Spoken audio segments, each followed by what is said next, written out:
دیکھیں سائفر والے کیس میں بدقسمتی ہے کہ کوئی کیس ہے ہی نہیں سائفر کا، سائفر کا کیس ہے ہی نہیں قانون کی نظر میں، اس لیے کہ وہ جو ڈونلڈ لو نے جو مجید ہمارا امبیسڈر تھا امریکہ میں،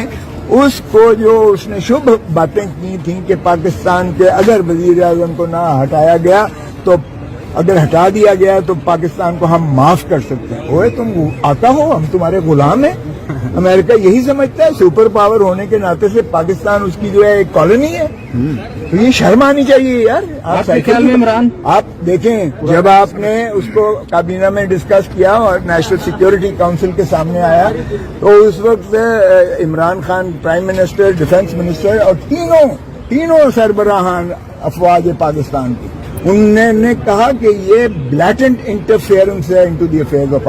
پاکستان کے معاملے میں، یہ شدید مداخلت کی جا رہی ہے، اور اس لیے انہوں نے کہا کہ اس کا اسٹرانگ ڈیموش لکھیں، سخت قسم کا اس کا جو ہے جواب دیں کہ وہ کون ہوتا ہے امریکہ کہنے والا کہ اگر آپ نے پرائم منسٹر کو نہیں ہٹاؤ گے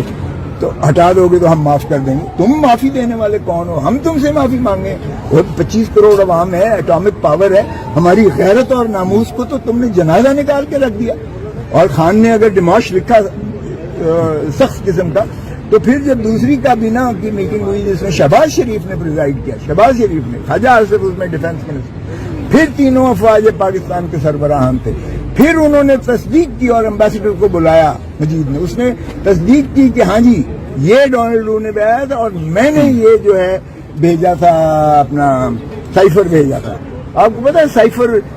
کہتے ہیں چوری ہو گئی، اور بھائی سائفر چور ہی نہیں ہو ہی نہیں سکتا، وہ کوڈڈ اس میں ہوتا ہے جو فورن سیکٹری کی فورن منسٹری میں آتا ہے، اس کو آپ ڈی کوڈ کر کے اس کا ٹرانسلیشن کر کے اسکرپٹ لیتے ہو، وہ اسکرپٹ تو سارے دنیا کے پاس ہے،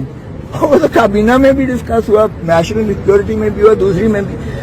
یہ تو خان نے اگر کیا ہے تو پاکستان کی غیرت اور عزت کے لیے اس نے تحفظ کیا ہے، یہ کہتے ہیں سیکیورٹی بریچ ہو گیا، اور شرم آنی چاہیے۔ پاکستان کو غلام بناتے ہو تم امریکہ کے آگے۔ بھٹو کا بھی یہی اشر کیا تھا، بھٹو کو اس نے کہا تھا کہ اگر اس نے یہ جو ہے آپ کو جی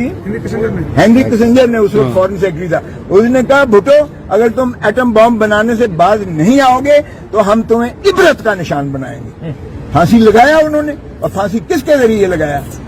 عدالتوں کے سے قتل کرایا، آج بھی اسے عدالتی قتل کہتے ہیں۔ یہ ہوتی ہے غیرت اور ناموس، جس ملک کی خاطر جان بھی انسان دے دیتا ہے۔ خان نے تو پھر ڈیموش لکھا، اور خان نے کہا کہ یہ جو ہے بیانیہ، او بھائی کیا اس کے اوپر چل دوڑے ہیں، اور آپ کہتے ہیں کہ سائفر کا کیس، سائفر کا کیا کیس ہے کیوں کیس؟ قومی سلامتی کو کہ قومی سلامتی بریچ ہوئی ہے، یہ کہا جا رہا ہے، اور اس پہ کیس اس میں کون سی قومی سلامتی بریچ ہوئی ہے؟ مجھے بتا دو نا، آپ بتا دو اس میں کون سی قومی سلامتی؟ بلکہ قومی سلامتی اسی غیرت اور حمیت کی متقاضی تھی کہ ہم اس کو ڈونلڈ لو کا ڈسمسل کا مطالبہ کرتے کہ اب اس کو برخاست کرو امریکن، یہ جو ڈونلڈ لو ہے جو پاکستان کو دھمکیاں دے رہا ہے، بجائے اس کے کہ ہم الٹا ان پر چڑھائی کریں، ہم اپنے وزیر اعظم کو پکڑ کے اندر کر رہے ہیں، شرم آنی چاہیے۔ اچھا آج تو عمران خان کی اگر آرڈر جاری بھی ہو جائے رہائی کے تو آج دفتری ٹائم تو ختم ہو گیا کوچا صاحب، کیا آج یہاں ہو سکتے ہیں؟ ہاں میں نے سن لیا سر، دفتری ٹائم تو ختم ہو گیا کوچا صاحب۔